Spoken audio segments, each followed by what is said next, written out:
Welcome back to Highly Respected. I'm your host, Scott Greer, and we're going to have another fantastic and incredible episode today. So hopefully you guys enjoy. And our first topic is going to be about Trump's attempt to liberate DC. We got a question from K-Max about the crime situation and Trump's plans to solve it. Now, the episode is recorded before Trump's speech today. I was debating whether to wait around for it, but I decided just to go ahead and record. I assume it's going to be a good speech with a lot of great lines, but we have a general idea of what he's going to try to do. He's going to try to put a lot of federal law enforcement in the city, potentially use National Guard.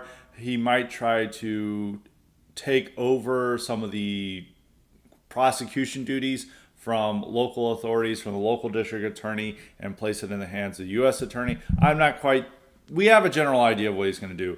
And the efforts to stem crime or put crime down in the nation's capital. So we'll discuss this on what he can do with the crime situation with federal law enforcement. A lot of people, are very excited about this. For obvious reasons. We are a law and order. We love law and order. We love the idea of having nice, clean cities. Trump is also talking about going after the homeless, which would be awesome. We need to go after the homeless. There's no reason to continue to allow them to have a safe haven in the nation's capital and to allow them to take over our wonderful spaces and other things. But whether he can actually accomplish his goals of what he wants to do with the National Guard. Now, I think that you would have enough of a presence to make criminals in the city be hesitant about committing crimes. Maybe if you have so much federal law enforcement around, National Guard, that people are, let's rephrase this, black teens will not commit crime. And pretty much all the crime in DC is committed by black teens. I put out some data last week about this, is that 93% of people in DC's prisons are black. 96% of gun crimes are committed by blacks. Somebody found figures saying it was 94% of homicides were committed by blacks, but I think it might even be higher. I think that's known suspects, and a lot of these aren't even solved, so it might even be like 98%, possibly 99%. Most of I seriously doubt any of the violent crime is committed by whites. Pretty much all the whites in the city are middle-class, white-collar workers who work for the government. It is not, there's not even like blue-collar types who commit crimes. I'm sure there's some drunken disorderliness and fights and maybe a few assaults and some other, and DUIs, of course. But outside of that, it's pretty much, and that probably explains why the prisons seemingly are less black than the offender rate, but pretty much all the crime is committed by blacks. Most of the Hispanics are outside the district. They can only come in to build things, do construction, and maybe some other menial labor, but it's mostly in the Virginia suburbs where they're at, and they commit a fair amount of crime there. There's a lot of MS-13 presence and other gang presence. But so it is pretty much primarily black use. You're on the metro, you're walking around, people you have to worry about are black youths. And so I think it's also a reason why that migrants during the Biden administration didn't stay in D.C. because there was a much more violent local element that they didn't want to have to deal with. And they went up to New York, Chicago, and elsewhere where they still had that violent element, where they were able to find places where they could take control and commit a lot of the crime. I think in DC they got pushed out by the black youths and decided that their chances were better in New York and elsewhere. So that's where you have to realize is most of the crime is committed by. Pretty much 95% of the crime. So that is what you're going to be after to target. Now, this is important to note because who serves on the juries in DC? DC is plurality black, or it might be plurality white. I actually need to double check on that. It is in fact still plurality black. It was majority black up until 2011. Now it's plurality black. I think it's the black percentage increased after COVID because we're relying on 2020 census. This city seems, I moved to the area in 2013, and the city itself seems a lot blacker than it was 10 years ago. And even a lot of the nightlife itself is a lot more magical than it was a decade ago. You'll go to some of the prime, I guess, bar areas, and it's an extremely magical experience, which it wouldn't have been in, say, 2015, 2014. And a lot of even certain nightlife spots have just died out. Like Georgetown, it's not as big of a nightlife anymore. I mean, you still have restaurants and stuff, but most of the area is closed after midnight, or before midnight rather. And more of the people go out to outside into Virginia and elsewhere to find a good time rather than going into the city. And some of that was due to the effects of COVID. I mean, there was now a lot of these hop-in bars and everything would have had shootings outside of them. And so people didn't want to go. And also the clientele and other things, they didn't want to deal with with those type of people. So it became a different a different vibe took over the city. And I think it's a lot more magical than it was in, say, even in 2019. COVID really hit the city hard and increased crime. And the fact that you have to think is that a big reason why they don't prosecute any of these criminals, and that's a big reason why crime is allowed to proliferate, is they stopped criminalizing jumping the turnstiles. They've tried to bring it back, or they've tried to make it more difficult with the turnstiles now harder to jump over and other things. They still do it, but they wanted to decriminalize that because it kept impacting black youths. They are also, when the height of carjackings were happening, because carjackings are a huge thing in DC, they're not as prevalent as they were maybe 2 or 3 years ago. Still happen a lot with frequency. That's apparently what happened with Big Balls, where he got assaulted, is that he was trying to prevent a carjacking. And that still happens, but a lot of times if it's victimless, as in no one gets shot or seriously hurt, is that they would be hesitant to bring the charges because they knew that they would have trouble finding a jury to convict, because the jury would be primarily black women, older black women, seeing a black youth with a victimless crime in their eyes, and they knew that they couldn't convict. And so a lot of the carjackings that didn't result in any serious victimization, somebody just, they threw them out of a car or whatever, and they went on a joyride, destroyed the car, they would be hesitant to press charges because they knew they couldn't get a jury to convict. And it's always happened in DC, and this is a big reason why crime is allowed to proliferate elsewhere, is they can't get juries to convict because black juries are much more hesitant, to use that word, to convict when it's their own people and the victim is not of their people. The only time that they'll convict is when it's within their group.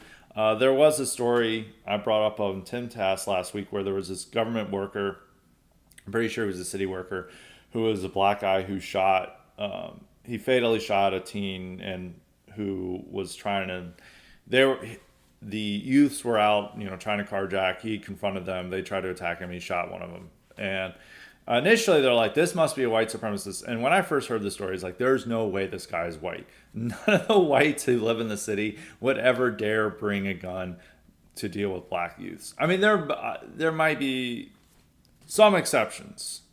But most likely it is not a white guy. And I knew a fact that they weren't releasing the guy's race. I was like, this is definitely a black guy. And it turned out to be a black guy. And they did manage to convict him because they saw, black adult going against black youth. It fit their victim perpetrator narrative that they're going to side more with the victims than they were with a perp in this case.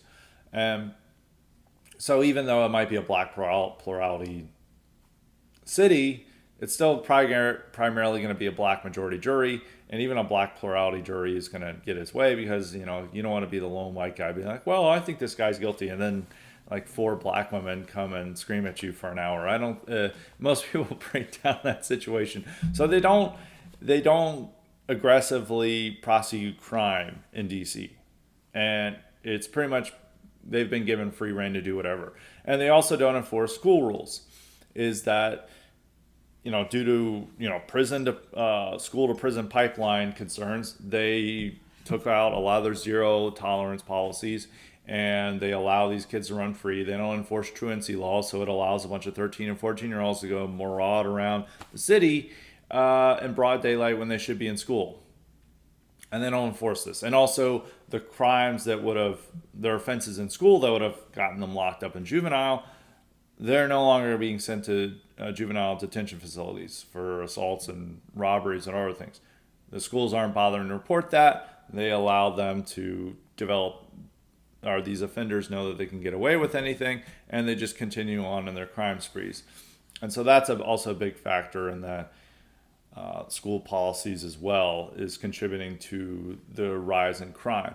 Now, it's a lot of the media is saying that, oh, well, crime is going down in the city. Homicides are going down. It's not nearly as bad as it was in 2021, 2022. It was still bad when the rest of the country was having a murder decline. DC still was having very high rate of murders into 2023.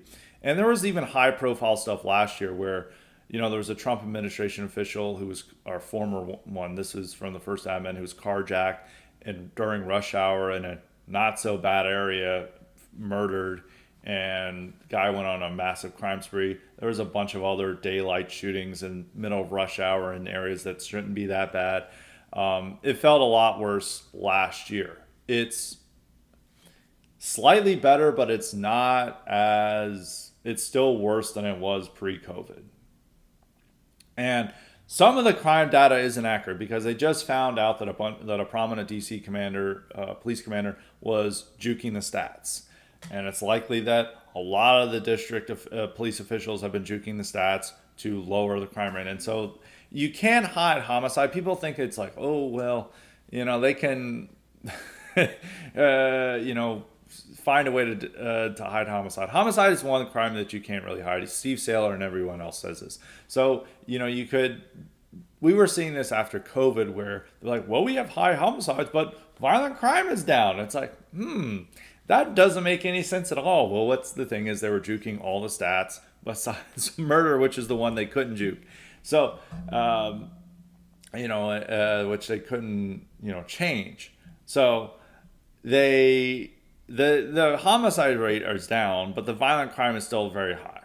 I mean, it would have been very rare in, say, 2017 for you to be and I think Big Balls was in an area that wasn't even that bad, to have a whole gang of teens descend on a young woman and try to steal her car and then beat the shit out of a young man over, interfering. That was a lot rarer in 2017. It's still very common. And they figured out ways to classify certain crimes or not properly report them in order to show a decrease in crime. And yeah, the homicides rate is down, but it's still a violent city. And it's still worse than it should be for our nation's capital. And I think in some ways the reason why that there's a crime decline is that fewer people, or whites rather, go out in DC at night. They stay in or they go out elsewhere. It's not, they don't want to deal with the nightlife there. The nightlife is much more magical than it was a decade ago, as I keep saying. And it's a lot more violent than it was a decade ago. So that is what Trump's up against. And there's also the homeless issue has gotten worse.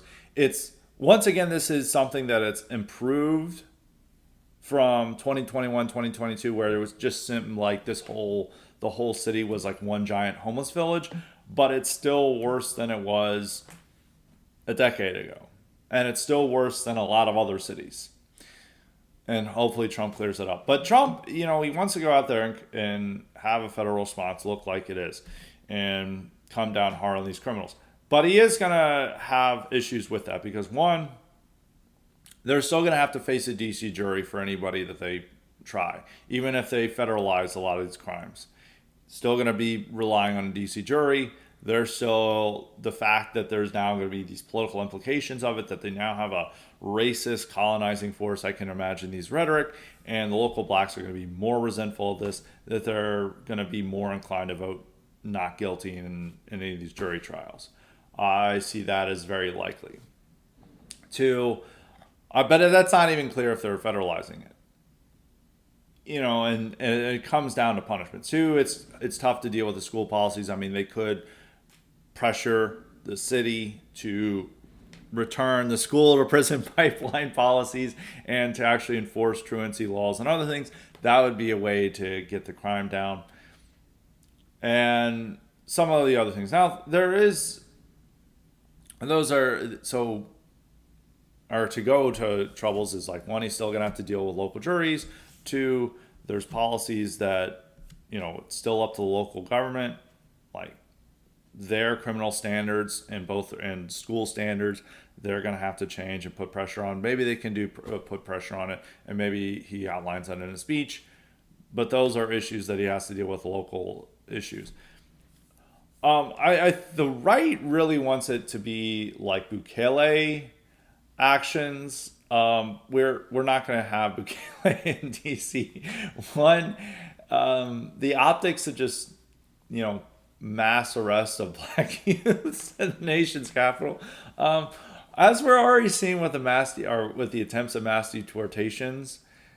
The people are going to get queasy stomachs about that. They're like, oh, this looks really racist. And also DC is going to be livid. I mean, the city, 95% of it voted for Biden, or nearly 95% of it.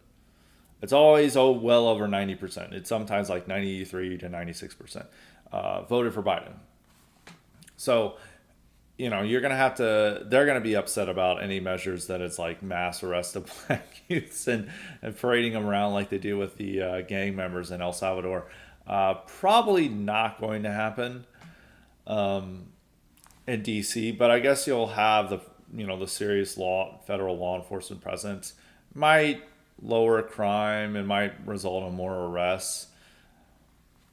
But I think it's going to be very tough for the federal government to actually solve these issues that are mostly local, and some of it's just left to the people, to the jury, to local juries, and they're going to vote a certain way. Even the white liberals are going to be more inclined to side with the criminal than the average American. And of course, many of these judges share the same political biases and social biases as the DC population. So you're going to come up to that. I mean, the real solution is it's very simple. You arrest criminals, you hit them with heavy sentences, and you take them away from the rest of the population. And you enforce these tough policies at schools that identifies problematic students, and you get them out and on the way, and ensuring that they're not committing crimes as 16-year-olds where they're allowed to rampage around the city, which what they've been allowed to do for the last five or so years. And I'm going to reiterate a point that some people challenges when I offered my race realist reasons for the crime decline. Homicide is the best metric to gauge violent crime in the country. If you do have a low murder rate, generally a sign of there's a low violent crime rate. If you have a low violent crime rate and a high murder rate, that shows that police aren't being honest in how they're reporting crime. But if it's a low homicide rate, probably some honesty, even though in DC they're still lying about the violent crime rate to show, to make themselves look better. But we're still having this long-term effect of that crime is going down, but we still have quality of life crimes that are very bad and make city living worse than it would have seemed in the 2010s, where also crime was going down, but you didn't seem to have as outrageous of measures, such as just like kids would go into a local CVS and loot the whole place. And now, like, to get a shampoo you've got to get the clerk to come up with a key to get it behind the locked box, and this is how it is in most major cities. is, and also the fact that now homelessness seems to be a more prevalent problem, and they don't deal with anything with it, and you have to deal with people harassing you and trying to assault you, or you just have various bizarre encounters on the train. You've got like some masturbating hobo on the train of some sort, and it's just like, well, we're not going to do anything about it. And so it's more of a quality of life. Offenses against quality of life are much more common, or in the fact that now, and this is common in the DC areas, that a lot of the magical youth make their way to the suburban malls and cause chaos there, and it's just allowed to happen. As long as no one is murdered is something that like is kind of the standard that they have.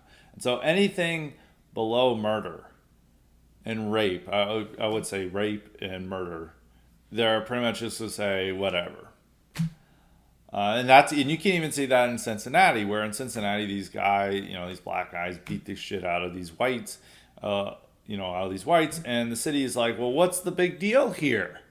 No one died. Why is everyone so concerned about this? And the whole city acts like there should be nothing to worry about, as it's like, as long as no one's died and no one's raped, they're just like, they don't give a shit.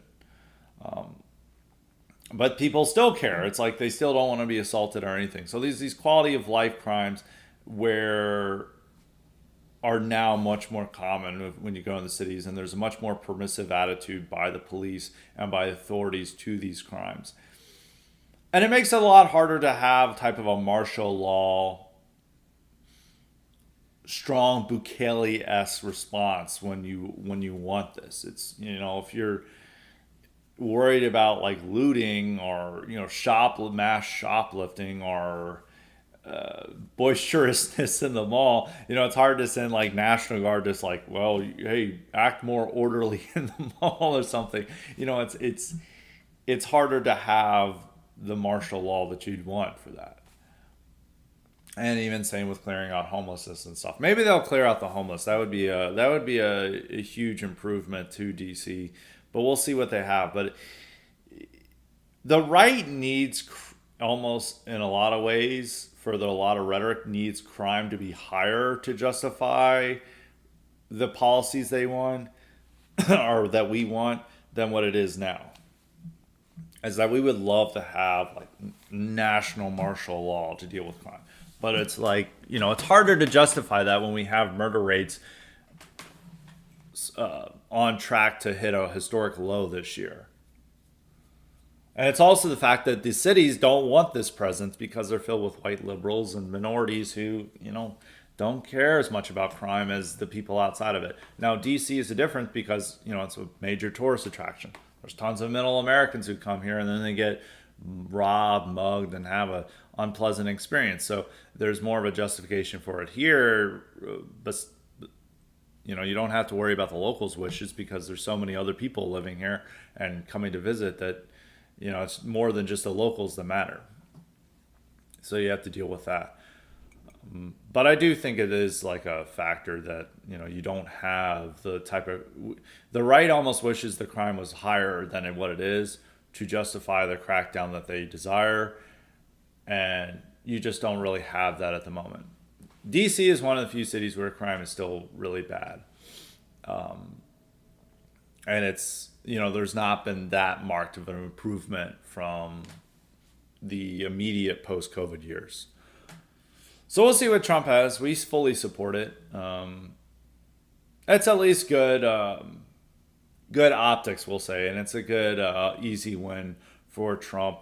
And having greater federal control over DC is a good long-term strategy anyway, and a good long-term goal, because DC local government has been a disaster ever since it was allowed. They've had the most, they had Marion Barry as a longtime mayor, and they've not been able to crack down on crime, and it's just been a clown show. We should have never allowed local governance in the first place, and having federal control over the city is a good goal to have, and Trump continuing to push forward on it would be a strong and necessary goal to achieve. So that is my thoughts on Trump's plans to liberate DC and whether it can work or not. I think it'll still have a positive effect to just increase federal presence there and law enforcement. You know, make it easier to arrest somebody. You know, criminals trying to carjack and maybe dissuade criminals from committing crimes. We'll see we'll see how much it impacts crime. I mean, crime is going to probably go down no matter what because the local officials are trying to make it go down. But you'll actually have the actual effect of it going down with a greater federal presence. So KMax had another question, a simple question asking about police forces lowering education requirements, and he was wondering if wokeness really took its toll on our nation's police force. And now it seems many liberal cities are realizing and are forced to lower education standards. I don't think it's that big of a deal to just require a high school diploma to be a cop. This is how it was for most of the time. They've just certain police departments wanting to get a more elite police, and they can't do IQ tests, and so they've just simply gone with, well, a college degree indicates some degree of intelligence, and that's the only thing we can go by. They've decided to go with that. I don't think it's that big of a problem. They've had a declining police force. You know, there's been blue flu or whatever they call it, where police officers have been leaving the force or fewer people are applying. So they're trying to get as many people as possible. But I think, you know, just requiring a high school diploma is fine. You know, you don't need a college degree to be a cop. It's just a way that they decided to go with because a lot of these cities, they've just passed kids who can't read, and you need a cop who can read so they can't really trust a high school diploma like they can a college degree. And so that's why they require it, because they can't do IQ tests anymore like they could in the past. So, but I think it's fine. There maybe can be other ways that they can test people to ensure that they're the best cops that possible and that they're fit for the role. But we need more police, so I think a high school diploma, just requiring a high school diploma is fine. So that is my answer to KMax. That's all of KMax's questions today. We'll go to some others. We've got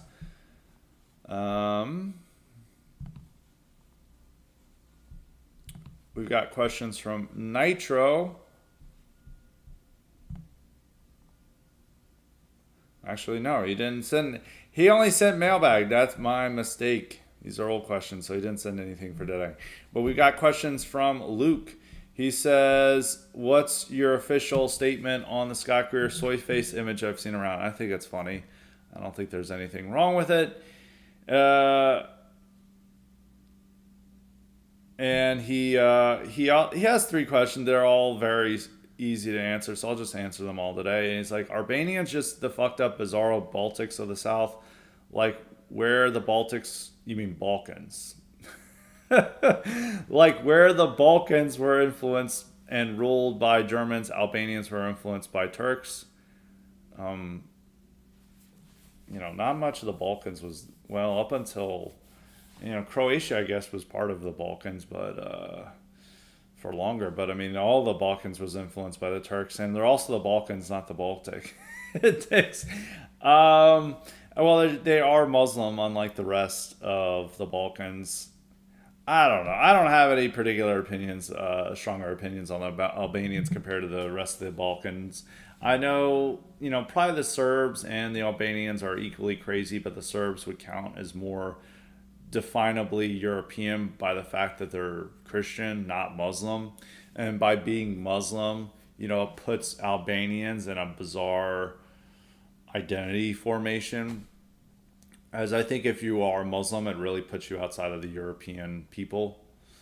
It puts you in, well, along with the outsiders. I mean, they're not really that devout. I think when they come to America, where the understanding is more just like, are you black and do you look white?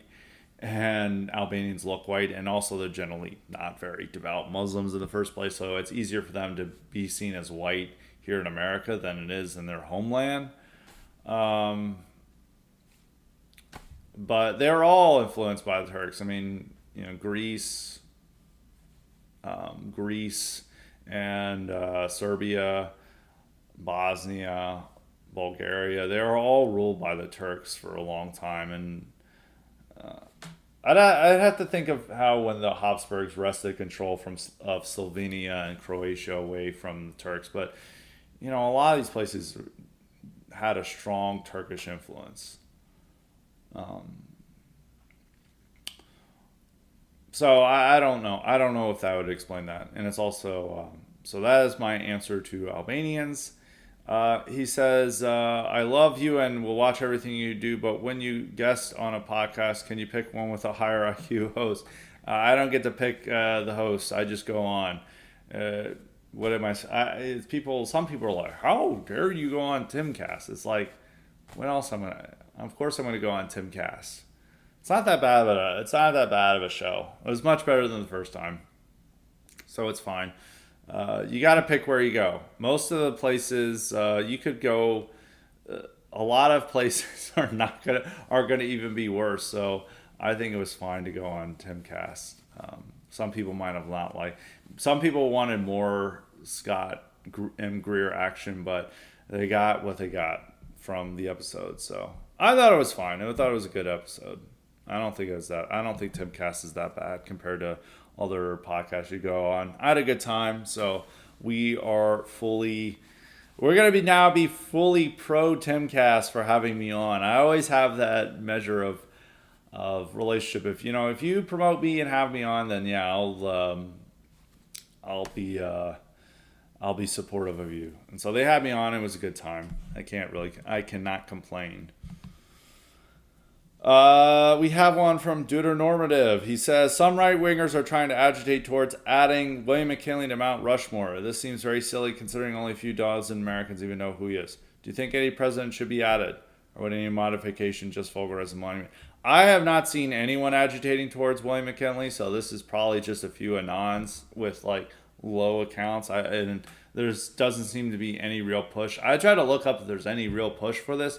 There's no news articles about it. All I saw was Mount McKinley. So I haven't even seen the posts wanting William McKinley to this. And I seriously doubt there's a great push for it because there's not been it's only a very niche element within our side that's really into McKinley. So there's that. I don't think anyone should be added. It's fine with a 4. Teddy Roosevelt shouldn't have added himself, but it's whatever. It's not that. The 4 presidents picked are fine. If we decided to add anyone, they would try to add Martin Luther King or something. So you don't want to add anyone to Mount Rushmore. You don't want to open up that can of worms. And so yeah, I don't even see the right wingers trying to agitate. When you say it's probably, there's been a few posts about it, but I don't think it's that much of a serious push to add McKinley. So let's see we've got a lot of other questions today. Of course, New England refugee has got questions. He's got one about, do you find Michael Tracy's Epstein innocent projects convincing? He pretty much says Virginia Guffrey was an insane woman who got paid to make stories up. Some of the stuff he goes a little bit too far. I think he's trying to say that Ghislaine Maxwell and Epstein are totally innocent. It's no, they committed crimes. They absolutely committed crimes. You cannot, traffic 15-year-olds for prostitution. They were definitely, what they were charged with, they were guilty of. So they definitely deserve jail time. But I think it is notable that some of the people who have made claims against Epstein are also claiming he's a UFO. And Guffrey herself had to retract some of her claims in court because they were found that they had no basis. That's all. The problem with a lot of the Epstein stuff is that there's a ton of where you have to cut through fact and fiction here. I mean, the fact is what Epstein was charged with the first time, he's completely guilty of. I think it was proven beyond a reasonable doubt. What Ghislaine Maxwell was charged with, proven beyond a reasonable doubt that she was guilty of that. Her main thing was well, Epstein made a deal to prevent me from getting arrested, which that wasn't quite clear that had taken out. That was her main claim, and they included some insane witnesses against her, but she's still guilty of what she was accused of. So the innocence part, no, but in some of the way, a lot of the stuff that's come out about what the victims claim and other things, a lot of them got into drug addiction, a lot of them have mental illness issues. They're accurate that they were, had some sort of sexual relation with Epstein that was likely illegal.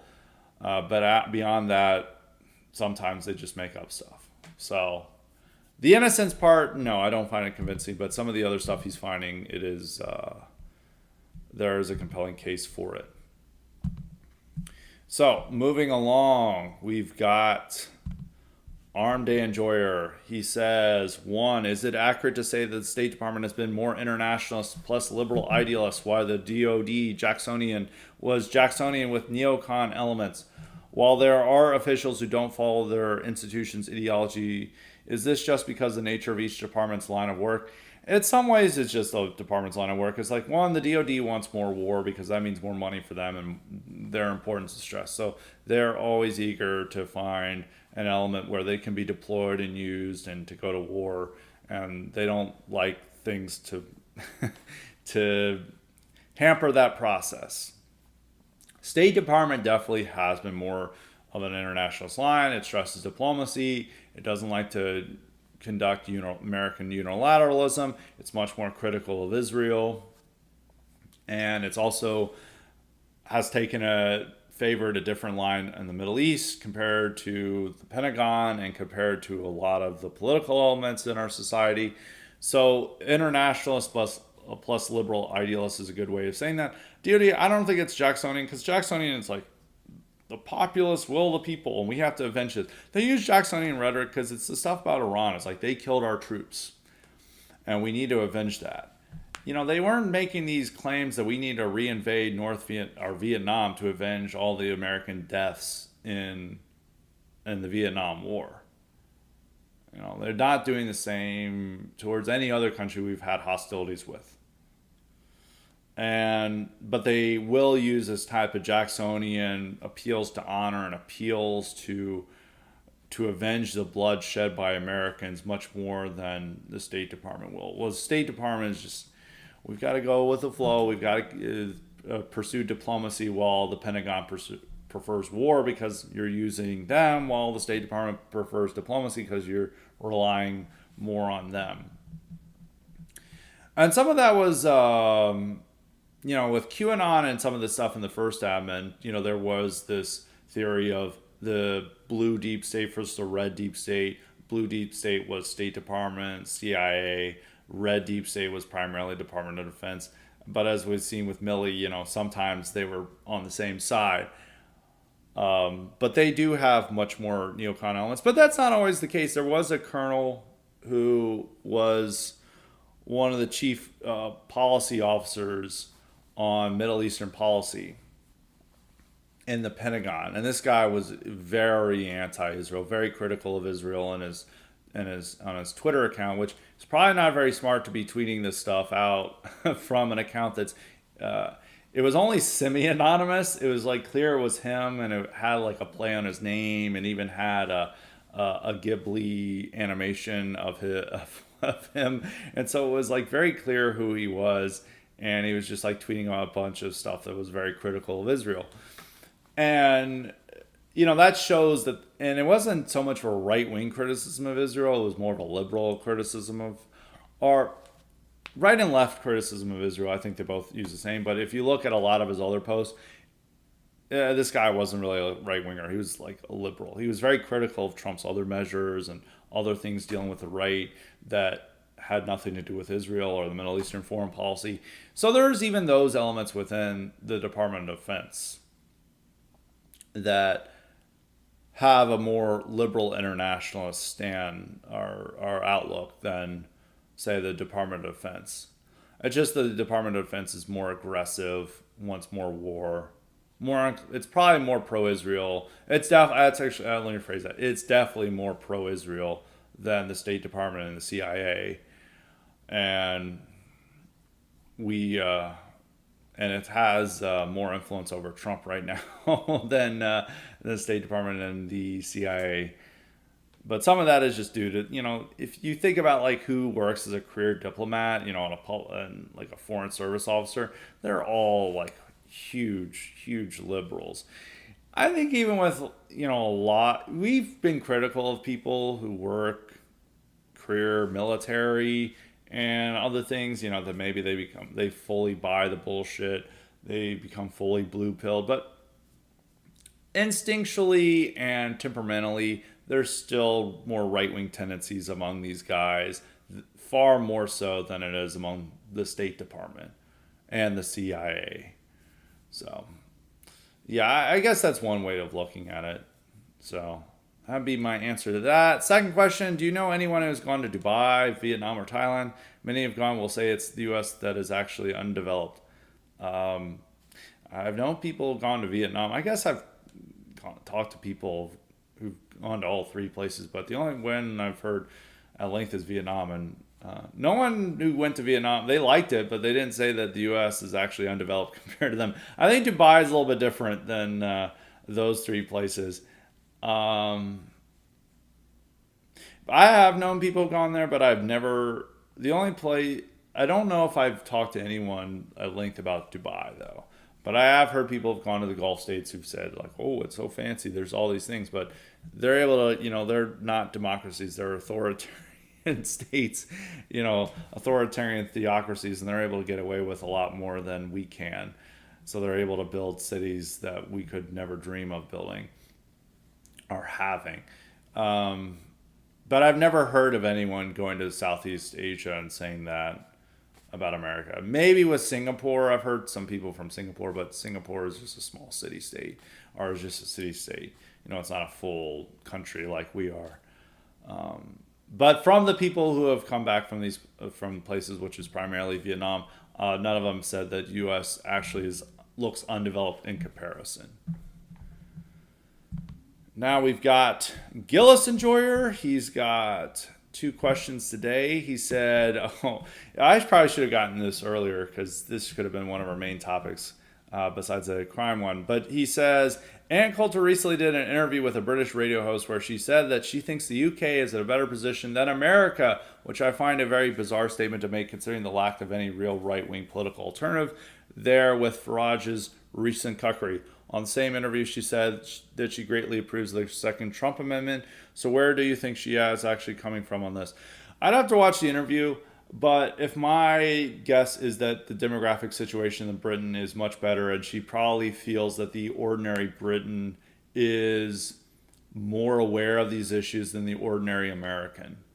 And I think that is the case. The problem is their political situation is worse. And and getting these solved is probably much worse than it is with Trump.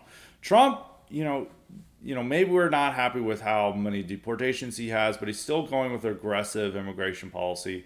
Not as aggressive as we want, but they're still doing public raids.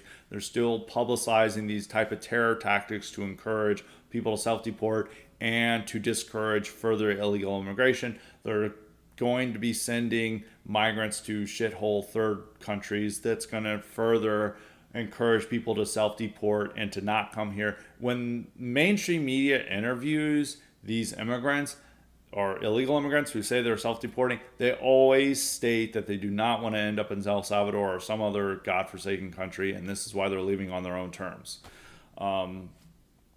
So we are doing a lot, and she's actually become very pro second Trump, which is funny because she was very anti-Trump in the first. She's been anti-Trump since 2017, and she only became pro-Trump in 2025. It's a trajectory that is very different from most people, because most people is pro-Trump from there, and now they're seeing where the internet audience is going and deciding to go anti-Trump, because if you're a primarily online content creator, there is a large audience to engage in anti-Trumpism from the right, probably larger than any time in the past, despite this second term being far better than the first and there being more things done.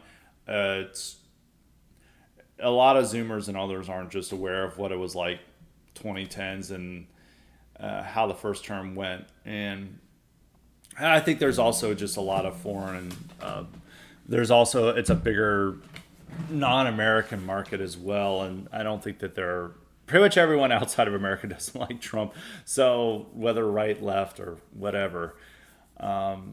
So it is funny that she is much more pro second Trump term when a lot of other influencers are not. But she's not as much of an online content creator. I know she's got like a Substack and other things, but she's almost semi-retired. So she just looks at these things from a different perspective. But UK is in a worse position politically than America. First off, it's a power in decline.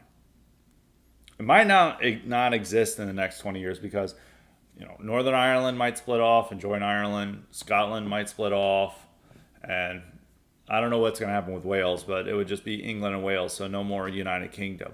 That could be very well happen over the next few decades. So it might not exist anymore. Its economy is in real bad shape. It can't stop the illegal immigration.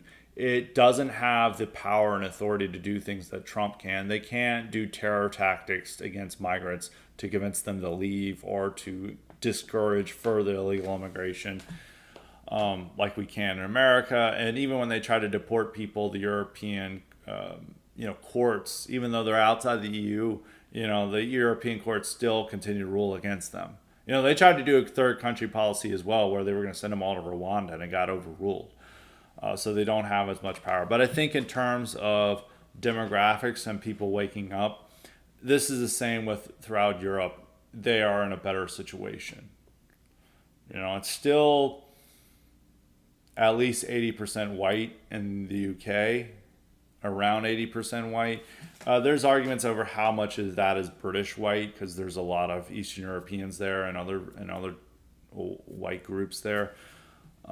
But that's much better demographics than in America, where some of the whites that we have wouldn't even count as white in the UK.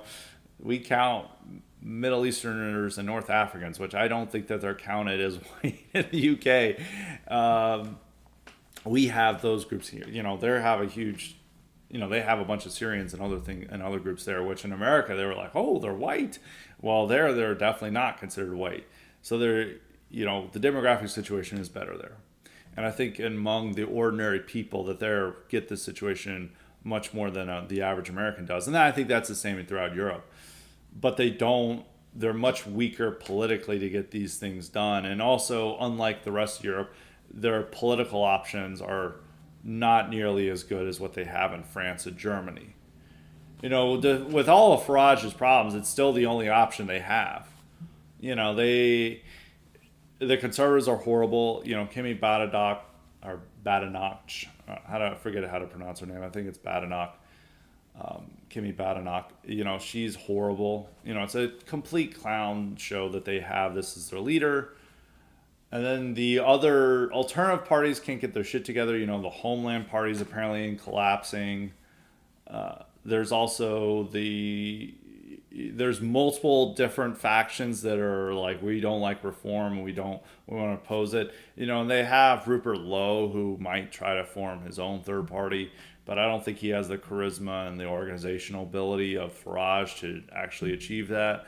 So, really, reform seems to be your only real option, but reform is not nearly as good as the AfD and National Rally and the Freedom Party and all these other continental European factions. So my guess is that's what she thinks, is the demographic situation and the people are more awake and aware. The fact that they keep having riots over immigration indicates that there's popular upheaval in the UK. While in America, Trump starts implementing his immigration policy and we go from 55% want immigration decrease to 30%. It's still an overwhelming majority of in Britain of British people want immigration decreased. It's even larger. I think it's over 60%. And the fact that they have riots and stuff. But once Trump gets in office, people just change their immigration position entirely. Went from majority supporting mass deportations to a majority opposed to it. I guess that's just what it is. Um, Next question is: how can someone convince very online right wingers that geopolitics actually matters? I have a couple of friends who are convinced that Russia is based because they're socially conservative. I'm trying to tell them that so is most of the third world, but that doesn't mean there are allies though. Well, I'm not quite sure what you mean by geopolitics matter, but actually you mean by getting being pro-American empire. I don't know. I have skepticism about that. I don't like the pouring billions of dollars into Ukraine. I don't like giving Israel a blank check to do whatever because it causes all these problems. Like all these people are like, well, the Iran strike turned out to be okay. Well, I don't think that's really the case because it convinced Israel that they can do whatever they want, and now they're bombing the new Syrian government, which we're trying to work out agreements with, so they, stabilize, and then they can take all these migrants back, which is important to the West. And Israel's like, we don't care. We're going to start bombing them for on behalf of the Druze, which is really that they're trying to create some type of failed a large area to send probably Gazans or other things or to just advance their own interests, which that runs counter to us. If we had tried to stop them in their Iran strikes, they wouldn't be striking at Syria, and it also might be trying to wind down the war, which they're still not doing. So I think sometimes some people go a little bit too far in this, where they start standing like North Korea and Venezuela, or thinking Russia is awesome, which I think most people were in 2022, which we've seen Russia so far with the Ukraine war, that they're maybe not that awesome, but I think we should make a peace deal. I think what Trump's trying to do with Putin, we should support. Hopefully he gets a serious agreement to end the war. I mean, Ukraine has already said they reject any territorial concessions, but maybe they can just force through an agreement without Ukraine's approval, and maybe we'll have something there. But I think the thing is that you have to keep in mind, it's like we want to put America first, and sometimes other guys. We also have a different counter way of America last, where we then just side with any foreign enemy, no matter who, whether it's China, Russia, or whatever. And then they have this feeling that these foreign powers are much more pro-white or whatever than America is, when in fact they're really not. Russia is different from China. I think we should have a more neutral attitude towards them, but China I don't think is ever going to be our friend in any sense of the mean. So I guess that's what you mean by that. But the more important thing is that I am pro, we're going to have an empire no matter what. Our economy depends on it. Shipping depends on it. If we did not have the empire, we'd be much poorer, and it also allow for China to rule the world, which would be a worse situation for us. That's my views on that. Now to conclude with L.K. Rurik. For some reason I didn't get to your question today.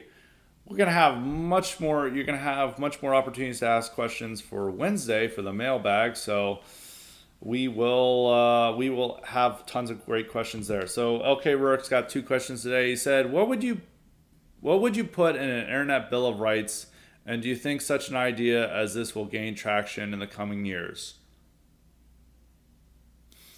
I mean, guaranteeing free speech and stuff. I mean, some of the ways with the internet, which we wanted the Internet Bill of Rights. I know that L.K. Rurik has become very exercised about this issue due to what's going on in Europe with the Europeans trying to censor free speech. But the problem, literally, what we have is America's Internet Bill of Rights is generally, the state of internet speech is way better than it was in the 2010s, where we were trying to get this stuff there. I think getting any type of internet bill of rights is just not going to happen, because the left and the right are going to go at this at a completely different stance.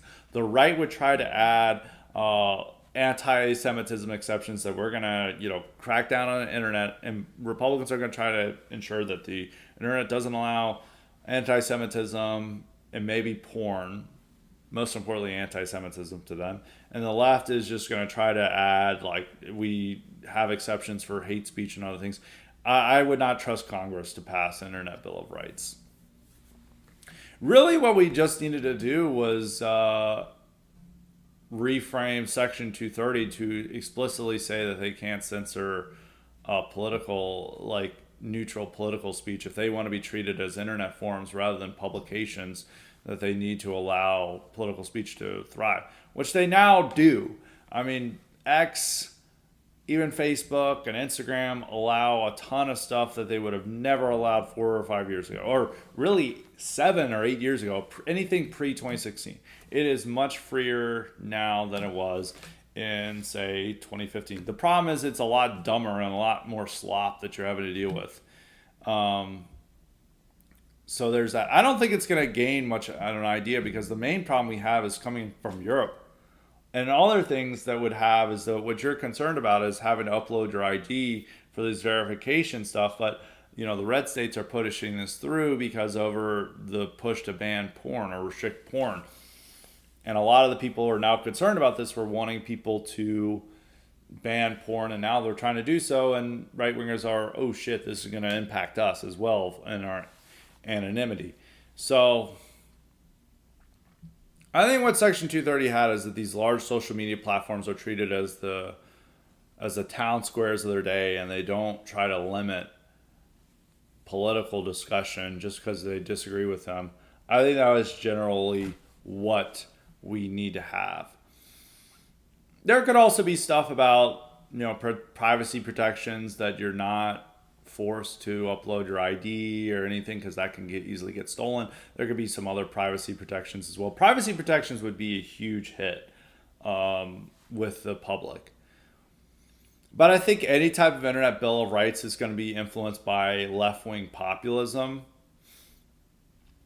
And it's going to be about crippling the tech industry and also forcing it to adopt hate speech legislation, because it's going to be like part of the internet bill of rights is going to be you're free from harassment, and that means hate speech. And they would definitely push that through, and the right would probably be convinced by this because they're like, oh no, the mental health of young women is harmed by internet. We need to have freedom from harassment in there as well. And also, we need to end anti-Semitism, and so they would definitely agree to that. You don't want Congress to pass an internet bill of rights. I think that's my main answer. That is that it would make the situation worse. And the real thing we have to deal with is Europe trying to limit speech, and we can only rely on American State Department to exert pressure on them to stop that. And that's our main concern now. But internet bill of rights would make the situation worse. That is 100% my opinion. To get any type of bill passed, they would have these freedom from harassment, and that would just limit free speech. So I'm opposed to it. Second question is, the official White House X account has been displaying disgusting levels of unprofessionalism during the administration. I can begrudgingly accept it because of the tangible victories we're getting, but do you think this informal presentation will permanently weaken the government's perceived legitimacy in the long run? I'm very Anglo-minded about this kind of thing. I didn't even like Trump doing it in the first term. Oh, I think it's fine. I thought it was funny. Some of the White House stuff is not really good content. Some of it's like gay and too feminine coded. Like some of the things that they post, it's like, this is not very masculine. It's kind of gay. They did one with a rising sun with Homan's face in it about illegal immigrants going away. And I was like, that's probably a little too weird. I'm generally fine with it. Who cares about the unprofessionalism? Biden's administration did this with their White House account. It's just the norm, the new norm. There are far worse breaches of norms among our politicians, like with Nancy Mace, Boebert, and Jasmine Crockett, and all these people, and also the desire to just like cuss. I think it works with Trump, but everyone else it doesn't work. So no, I'm not that bothered by that. It works for what they try to do. They should maybe tone it down a bit. I think they think that it's a bigger hit among young people than it actually is. But it's whatever. I'm not that bothered by it. Yes, we would like a more dignified government, but when we had a more dignified government, it was George W. Bush. So I'd rather have a shitposting White House X account that with a White House that's getting stuff done that we like, rather than, a dignified White House ex-account that's doing absolutely fucking nothing or doing things contrary to our interests, like with George W. Bush. So I'm just not that bothered by it. But anyway, that is it for Highly Respected today. We're going to have more great content coming up this week, so be on the lookout for that. So until next time, stay respected.